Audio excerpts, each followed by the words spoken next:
Hi hello welcome to our channel. నేను మిసిరి. ఈరోజు మనం చెప్పుకోబోయే కథ ప్రియనేస్తం పార్ట్ 18. కథలకు వెళ్ళే ముందు లైక్ చేయడం మర్చిపోకండి ఫ్రెండ్స్. ఇక కథ చూద్దాం. స్టడీ టేబుల్ ముందు సెటిల్ అయ్యాడు అర్జున్.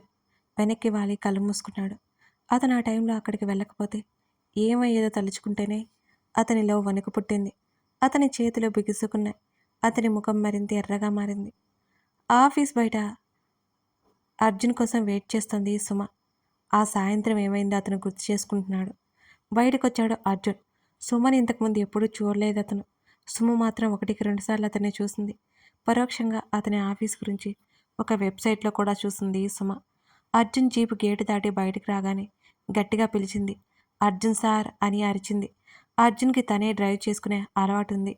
ఆ రోజు జీపుని తీసుకువచ్చాడు కాబట్టి తల తిప్పి చూడగానే సుమ కనిపించింది. ఎవరో అతనికి తెలియలేదు ఆమె. జీప్ స్లో చేశాడు. పరిగెత్తుకుంటూ అతని దగ్గరికి వెళ్ళింది సుమ. నమస్తే సార్ అని చెప్పింది సుమ వినయంగా. ఎవరో అర్థం కాలేదు అతనికి. ఆఫీస్లో ఎంప్లాయ్ ఏమో అనుకున్నాడు. నమస్తే చెప్పండి అన్నాడు అర్జున్. నేను సుమ, రక్ష ఫ్రెండ్ అని సుమ చెప్పింది. రక్ష ఫ్రెండా? మీరు నాతో ఏం మాట్లాడాలి అని అడిగాడు అర్జున్. చాలా ముఖ్యమైన విషయం మాట్లాడాలి సార్. ప్లీజ్ నాకు ఒక 10 నిమిషాలు టైం ఇవ్వండి. ఇప్పటికే గంట నుంచి మీకోసం వెయిట్ చేస్తున్నాను. ప్లీజ్ కాదనకండి అని అంది సుమ. వాచ్మెన్ వైపు చూశాడు. అంటే సార్ అపాయింట్మెంట్ లేదని పంపలేదు వినయంగా బదిలిచ్చాడు వాచ్మెన్. ఇంకేం మాట్లాడలేకపోయాడు అర్జున్. జీప్ ఒకవైపు పార్క్ చేసి జీప్ దిగాడు. అతనికి ఎదురుగా నిలబడింది సుమ. ఏం మాట్లాడాలి? సుమనే చూస్తూ అడిగాడు అర్జున్. సార్ రక్ష ఈ మధ్య చాలా డల్గా ఉంటుంది. అది మీ విషయంలో అని నేనే అనుకున్నాను. అది కూడా కాదు, ఇంకా ఏదో ఉందని అనిపిస్తోంది. నిద్రలో ఏడుస్తోంది. భయంగా కలవరిస్తోంది. నాకు తెలియకుండా పక్కకి వెళ్ళి ఏడుస్తోంది. తనకేదో అయింది. ఆఫీస్ అంటే ఉలిక్కిపడి భయపడుతోంది. మీరు కనుక్కోగలరా?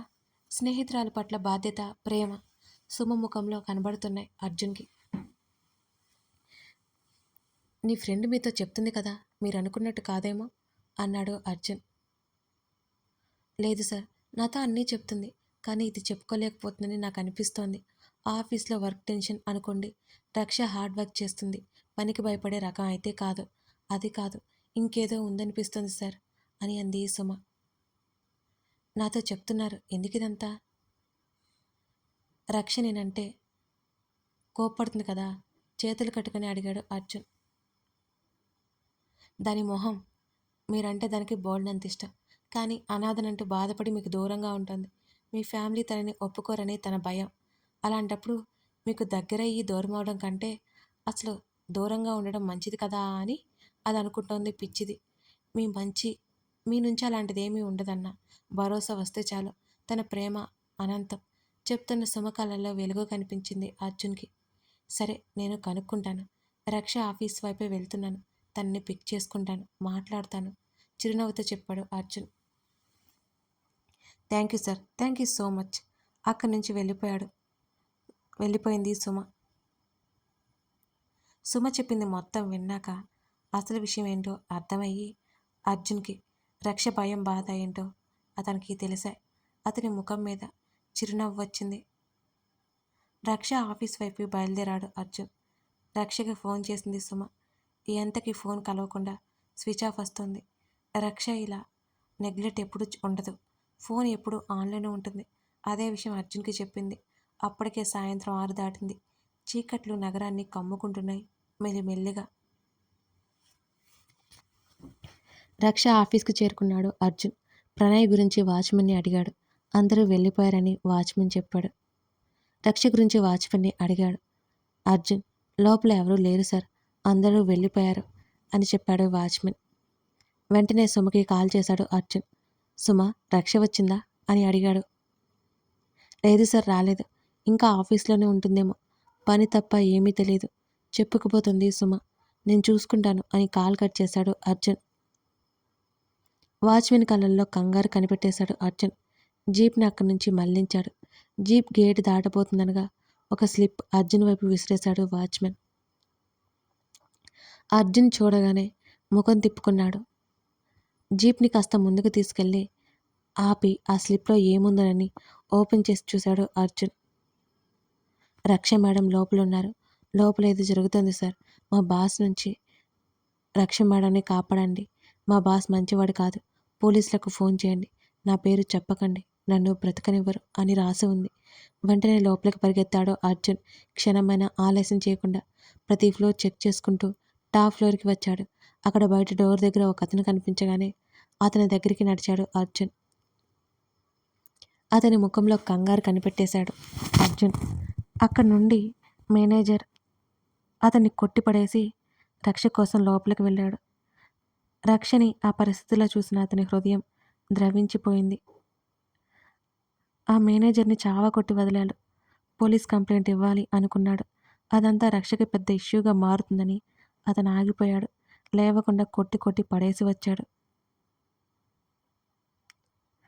ఆలోచనలో ఉన్న అర్జున్ బాత్రూమ్ ఓపెన్ చేసి బయటకొచ్చింది రక్ష. అతను తల తిప్పి చూశాడు. రక్ష బయటకొచ్చింది ఫ్రెష్ అయ్యి. అర్జున్ వాళ్ళ అమ్మగారి చీరని కట్టుకుంది. ఆమెను చూడగానే అతని ముఖంలో ఉన్న చిరాకు కోపం పోయి ప్రశాంతత ఏర్పడింది. తలదించుకొని మౌనంగా అతని పక్క నిలబడింది రక్ష. ఆమె ఏమైనా మాట్లాడుతుందేమోనని చూశాడు అర్జున్. ఆమె నుండి సమాధానం రాకపోవడంతో ఆమె మనసులో ఏముందో తెలియక ఏమైంది రక్ష అని ప్రేమగా అడిగాడు. నేను ఈరోజు ఇక్కడే ఉంటాను. మార్నింగ్ వెళ్ళిపోతాను. నన్ను పంపించకండి అని అడిగింది తలదించుకొని. ఆమెలో అంత భయం రేపిన ఆ బాస్ ఆ సమయంలో కనుక అర్జున్ కళ్ళ ముందు ఉంటే పొడిచి పొడిచి చంపేసేవాడు. అలా అనిపిస్తోంది అర్జున్‌కి. అర్జున్ పైకి లేచి రక్షకి ఎదురుగా నిలబడ్డాడు. ఆమె చేతిని తన చేతిలోకి తీసుకున్నాడు. మెల్లిగా తల ఎత్తి అతని వైపు చూస్తుంది రక్ష. భయం పోలేదా ఇంకా అని అడిగాడు. ఏ సమాధానం చెప్పలేదు ఆమె. మౌనంగా అతన్ని చూసింది. ఆమె కళ్ళ నిండా నీళ్లు అలాగే ఉన్నాయి. మరి నాతో ఉంటే భయం లేదా అని అడిగాడు. ఆమె కళ్ళు దాటి బయటకు వస్తున్న కన్నీళ్లు నెమ్మదిగా తుడుస్తూ. ఉహుం, తల అడ్డంగా ఊపింది. ఆకలేస్తుంది, తిందామా అని అడిగాడు అర్జున్. నాకు ఆకలి లేదు చిన్నగా చెప్పింది రక్ష. నాకైతే చాలా ఆకలి ఉంది. ప్లీజ్ నువ్వు కంపెనీ ఇవ్వవా? కొంచెం తినురా చాలు ఆతృతగా ఆమె వైపు చూస్తూ అడిగాడు అర్జున్. అలాగే అన్నట్టు తల ఊపింది. అతని వెంట డైనింగ్ హాల్ దగ్గరికి నడిచింది. అర్జున్ ఇద్దరికి వడ్డించాడు. రక్ష అన్నం కలపగానే చిన్నగా అరిచింది. ఏమైంది కంగారు పడ్డాడు. ఏం లేదన్నట్టు అడ్డంగా తల ఊపింది రక్ష. ఆమె కుడి చేతిని పట్టుకొని చూశాడు. ఆమె అరచేయి మధ్యలో పైనుండి కింద వరకు బారుగా కోసుకుని పోయింది. ఆమె చేయి అంతా ఎర్రగా కమిలిపోయి ఉంది. తల దించుకుని ఉంది. అతనే స్వయంగా తినిపించాడు. నేను తింటాను స్పూన్ ఉంది కదా అని అంది చిన్నగా. స్పూన్తో తింటే నాకు నచ్చదు కాబట్టి నేను తినిపిస్తాను ఆమెకు తినిపించసాగాడు అర్జున్. సైలెంట్గా అమాయకంగా అతను చెప్పేది వింటూ తినేసింది రక్ష. ఆ తర్వాత అర్జున్ కూడా తినేశాడు. అప్పటికే 10 గంటలు అయిపోయింది. రక్ష వైపు చూశాడు. ఆమె ముఖంలో అలసట కొట్టొచ్చినట్లు కనబడుతోంది అతనికి. ఆమెను తన గదికి తీసుకువెళ్ళి నిద్రొస్తే పడుకో, నేను పక్క గదిలోనే ఉంటాను, అవసరమైతే పిలు అని చెప్పాడు అర్జున్. రక్ష మౌనంగా ఉంది. వెనుదిరగబోతున్న అర్జున్ చేతిని పట్టుకుంది. ఆమె వైపు చూశాడు అర్జున్. మీరు ఇక్కడే ఉండండి అని తలదించుకొని చెప్పింది. ఆమె వైపు తిరిగాడు అర్జున్. ఆమె ముఖాన్ని చేతుల్లోకి తీసుకున్నాడు. రక్ష అన్నాడు మృదువుగా. కళ్ళు పైకెత్తి చూసింది అతన్ని. నాకు చాలా భయంగా ఉందండి ప్లీజ్ వణికే గొంతుతో చెప్పింది. అర్జున్ ఏదో మాట్లాడదామని అనుకుని ఆ సమయంలో మాట్లాడడం కరెక్ట్ కాదని అలాగే అక్కడే ఉంటానని వెళ్ళి పడుకో అని చెప్పాడు అర్జున్. మరి మీరు? నాకు నిద్ర రావడం లేదు. నువ్వు పడుకో వర్క్ ఉంది అన్నాడు అర్జున్. అలాగే అని తల ఊపి వెళ్ళి బెడ్ మీద ఒకవైపు పడుకుంది రక్ష. కళ్ళు మూస్తే ఆమెకు చేదు సంఘటనలే గుర్తుకు రాసాగాయి. అసలు నిద్ర పట్టలేదు. అర్జున్ వైపు తల తిప్పి చూసింది. స్టడీ టేబుల్ ముందు కూర్చొని తల వెనక్కి వాల్చి ఒక చేత్తో జుట్టు జరుపుకుంటూ మరొక చెయ్యి స్టడీ టేబుల్ మీద ఆడిస్తూ ఉన్నాడు అర్జున్. అతను ఏదో దీర్ఘంగా ఆలోచిస్తున్నట్లు అర్థమైంది రక్షకి. అతను ఆమెకు ఆపోజిట్లో ఉండడం వల్ల అతని ముఖంలో భావాలు కనిపించడం లేదు. అతను ఆ చైర్లో ఎంతసేపని కూర్చుంటాడు అని బాధ వేసింది ఆమెకి. బెడ్ మీద పడుకోమని చెబుదామంటే ఏదో భయం అడ్డొస్తోంది. అర్జున్ అంటే నమ్మకం ఉంది.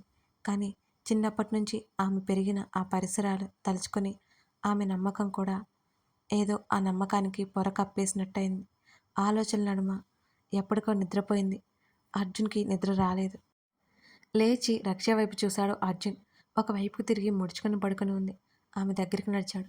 ఆమెకి దుప్పటి కప్పి ఆమె తల నిమిరాడు. కొంత సమయం ఆమెను చూశాడు. నిద్రలో కూడా ముఖం కలతగా కనబడుతోంది. ఆమెను నుదుటిన ముద్దు పెట్టుకొని బాల్కనీలోకి నడిచాడు అర్జున్. రక్షని ఎలాగైనా ఒప్పించి తన దగ్గర పెట్టుకోవాలి. తనకన్నీ తానుగా మారాలి. తన ఇబ్బందులు, తన మనసులో గూడు కట్టుకున్న బాధ పోగొట్టాలి. తన అనుమానాలన్నీ తీర్చేయాలి. తనకి పెద్ద భరోసా కల్పించాలి. ఎప్పుడూ ఆమె కంట కన్నీరు చిందించకుండా చూడాలి.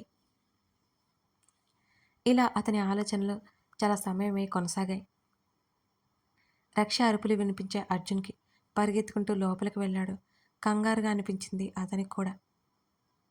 రక్ష కళ్ళు మూసుకొని లేచి కూర్చుని ఏడుస్తోంది. నన్నేం చేయకో ప్లీజ్ అని గట్టిగట్టిగా అరుస్తోంది, ఏడుస్తోంది.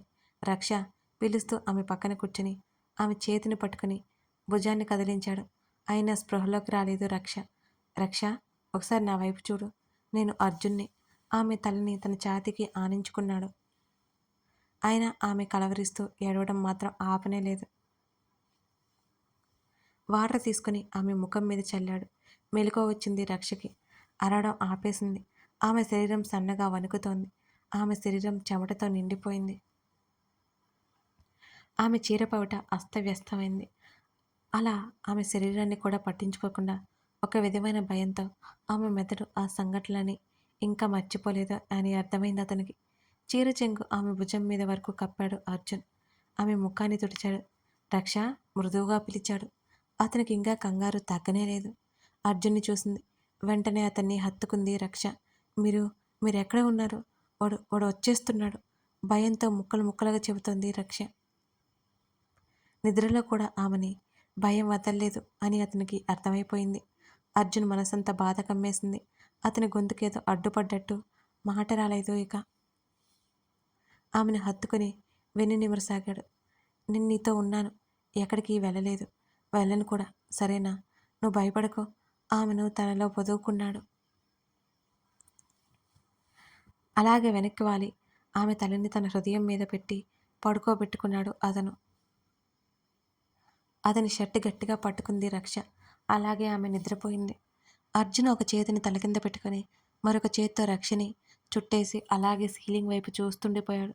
నిద్ర రావడానికి అతనికి చాలా సమయమే పట్టింది. మార్నింగ్ రక్షకి మెలకువ వచ్చింది. తన చుట్టూ బరువుగా ఏదో ఉంది.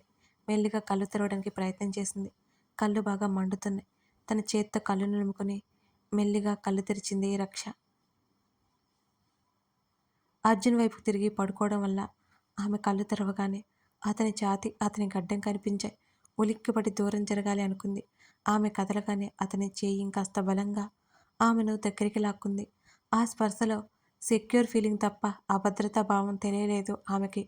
చాలా హాయిగా ఉంది. తల పైకెత్తి చూసింది. నిద్రపోతూ కనిపించాడు అర్జున్. అతన్ని ఒకసారి పరీక్షగా చూసింది రక్ష. ఎందుకో తన్ని అలాగే చూస్తూ ఉండిపోవాలనిపించింది రక్షకి. అతనికి తను తగునా? అతను ఇంతగా కావాలనుకుంటున్నాడు ఎందుకు తన్నే? అతను ఒప్పుకుంటే అతనికి అందానికి, అతని ఐశ్వర్యానికి తగ్గట్టు ఎంతోమంది ముందుకొస్తారు. కానీ తన్నే ఎందుకు కోరుకుంటున్నాడు? ప్రేమ అంటే ఇదేనా? ఆ మనిషి ఉంటే చాలు.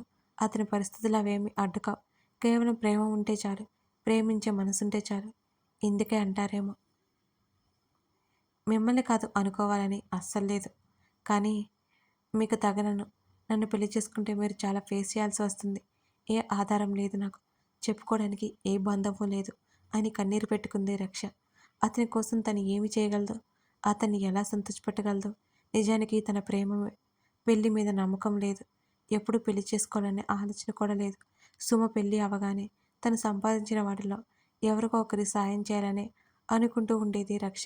తన జీవితం మీద తనకు ఆశ లేదు. కానీ తన కన్నవాళ్ళని చూసుకోవాలని మాత్రం ఆశగా ఉంది.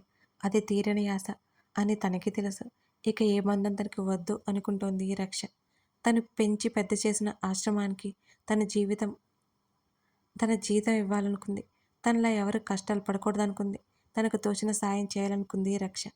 కానీ తన జీవితంలో ఒకతను వస్తాడని ఎప్పుడూ ఊహించనే లేదు. తనకే తెలియకుండా అతని ప్రేమకి లొంగిపోతుందని కూడా ఎన్నడూ ఊహించలేదు తను. ఇంతగా తనొక మనిషి ప్రేమిస్తాడని కూడా అనుకోలేదు. ఎప్పుడు అతను రావడం తన జీవితంలో కొత్త ఆశలు మొలకెత్తాయి. అతని స్థాయి ఏమిటో తెలిసాక ఆ మొలకలన్నీ చిదిమేయాలనుకుంటోంది. తను పొరపాటుగా తనను పెళ్లి చేసుకుంటే గొప్ప గొప్ప వాళ్ళ ముందు అతని స్థాయి తగ్గిపోతుంది. ఇవన్నీ జరగకూడదు అంటే అతనికి దూరంగా ఉండాలని నిర్ణయించుకుంది రక్ష. కానీ అతనికి దూరంగా ఉండలేకపోతుంది. ప్రస్తుతం ఏమి చేయాలో తెలియట్లేదు తనకి. అర్జున్‌కి దూరంగా ఉండాలా? లేక దగ్గర కావాలా? అతనికి దగ్గర కావాలని మనసు కోరుకుంటోంది. దూరం కమ్మని మెదడు పోరు పెడుతోంది. తన నిస్సహాయతకి కన్నీళ్లు వచ్చాయి తనకి. అవి అర్జున్ని తాకాయి. అర్జున్‌కి మెలకువ వచ్చింది. కదిలాడు. వెంటనే కూర్చుంది. ఒళ్ళు విరుచుకుంటూ లేచి కూర్చున్నాడు అర్జున్ కూడా. రక్షని చూశాడు. తలదించుకుని ఉంది రక్ష. కథ కొనసాగుతోంది. కథ నచ్చితే లైక్ చేసి కామెంట్ చేయడం మర్చిపోకండి. మీ లైక్స్, మీ కామెంట్స్ మన కథకి చాలా చాలా అవసరం. మీకు ఈ ప్రేనేస్తం నచ్చిందని అనుకుంటున్నాను.